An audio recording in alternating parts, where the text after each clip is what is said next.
In the year 1286, an elderly monk in northern Italy sat at a wooden desk, stared at a manuscript, and realized he couldn't read a single word.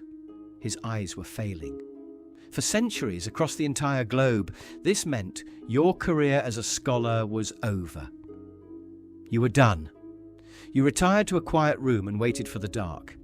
Except this time, something different happened. The monk reached into his robe, pulled out two curved pieces of glass framed in leather, and pinched them onto his nose. The blurry ink snapped into perfect razor-sharp focus. He picked up his quill and kept working. We've been told a massive lie about the history of human intelligence. If you watch almost any movie set in the Middle Ages, everyone is covered in mud, screaming at witches, and dying of a simple cold at age 20. We call it the Dark Ages. A supposed 1,000-year gap where humanity forgot how to think, waiting around for the Renaissance to magically save them. But that entire narrative is a total fabrication. It's a myth invented centuries later by writers who wanted to look better by comparison. The reality is that the medieval period wasn't an intellectual dead zone. It was a chaotic, brilliant, high-speed explosion of engineering. These people didn't just stumble around in the dirt. They built the practical foundation of the modern world. Without them, the scientific revolution wouldn't have happened. The Renaissance would have been delayed indefinitely. To understand how smart they actually were, you have to look at the dirt. To think, you need to eat. If everyone is starving, nobody is studying physics. In the early Middle Ages, farming in Europe was a nightmare. The soil in the northern regions is heavy, wet, and thick with clay. The Romans had light, scratch ploughs designed for dry Mediterranean sand. Therefore, their tools just scraped the surface of the northern dirt and got stuck. Food production plummeted, but instead of giving up, medieval engineers designed the heavy, wheeled plough.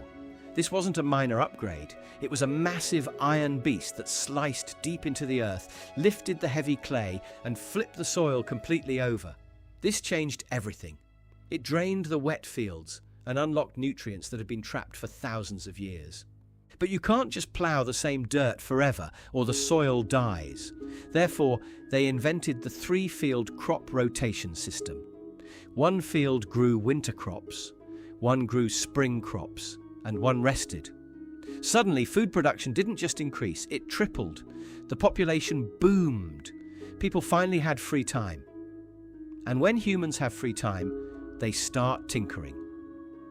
That tinkering led straight to the next massive problem, time. For thousands of years, humanity measured time using sundials or water clocks. But water freezes in winter, and the sky in northern Europe is mostly grey. Therefore, nobody actually knew what time it was. It didn't matter much to a peasant, but it mattered immensely to monasteries. Monks had to pray at specific hours of the night. If they missed the mark, they felt they were failing God. They needed a machine that could tell time in absolute pitch blackness during a blizzard. The solution they engineered was the mechanical clock. This wasn't a tweak to old technology. It was an entirely new machine, arguably the most complex thing invented since the fall of Rome. They used falling weights regulated by a brilliant mechanism called an escapement, which released the energy in a perfectly steady, ticking rhythm. Therefore, for the first time in human history, time wasn't organic anymore. It wasn't tied to the sun or flowing water. It was mechanical. It was precise. This invention didn't just tell monks when to pray. It completely restructured human psychology. It allowed cities to coordinate, markets to regulate, and scientists to measure experiments down to the second. Every time you check your phone to see if you're late for a meeting, you're using medieval logic. But all this new technology required a place to be studied, tested, and preserved. This is where we hit another massive misconception. People think the medieval church just burned books and hated science. The truth is much more complicated. To train lawyers, doctors, and thinkers, medieval societies created a brand new institution that had never existed anywhere else in the world, the university.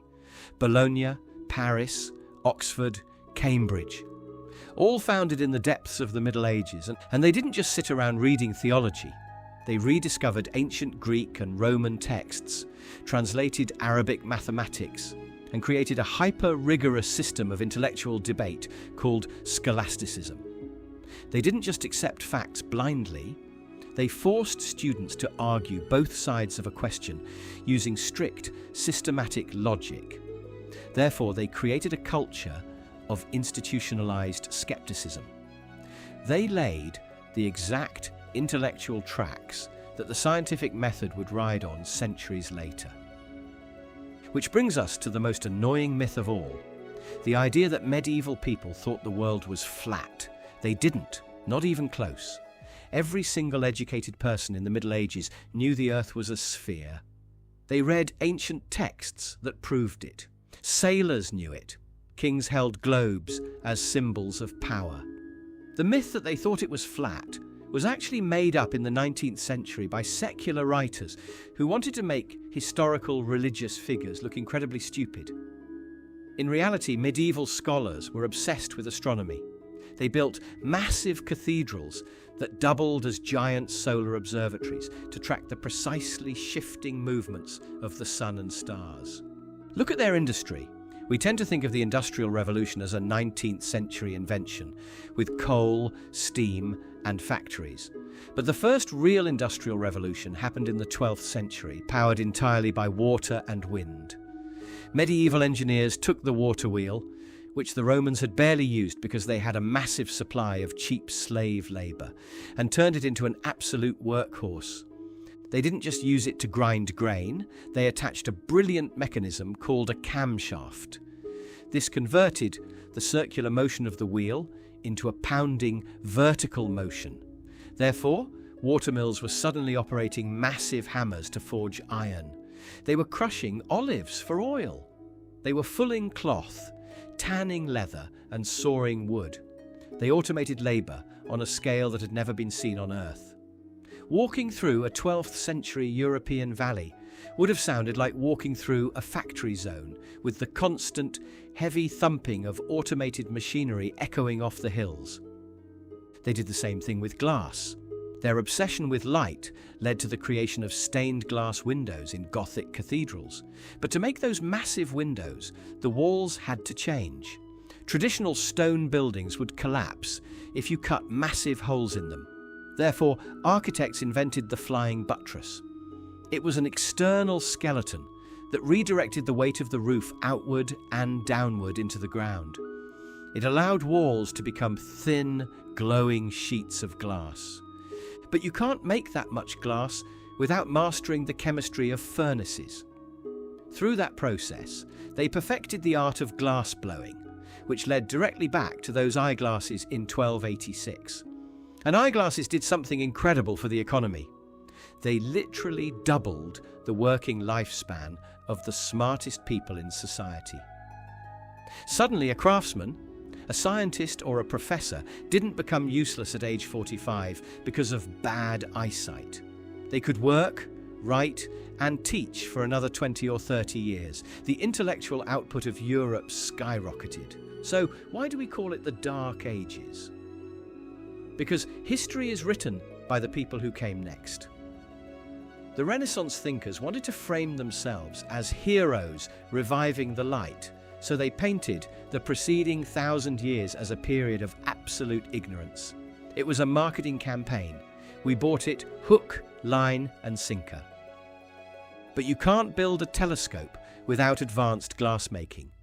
You can't navigate the globe without mechanical clocks and medieval ship designs. You can't have a scientific revolution without universities.